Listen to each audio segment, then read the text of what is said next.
ഒന്നാനാം അമ്പെടുത്ത് രാമനയണ നേരമതയോ ലങ്കേശൻ രാവണന്റെ നെഞ്ചിലിടുക്കിയായി വല്ലാതെ മോഹമുണർന്നു മൈഥിലിയെ കട്ടതുകൊണ്ട് എന്തെല്ലാം മുകില് വന്നെന്റെ കൈലാസനാഥ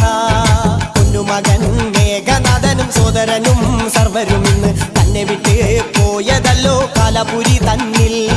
പശ്ചാത്താപം നിറയണ് രാമന്റെ ശരമുനയാൽ മോക്ഷത്തിൻ പടി കടക്കാൻ മോഹമുദിച്ചല്ലോ കാത്തരുളൂ ശ്രീരാമ പരമരുളൂ ശ്രീരാമ പ്രാർത്ഥന കേൾക്കാനിരിയും വൈകരുതേ നീ കാത്തരുളൂ ശ്രീരാമ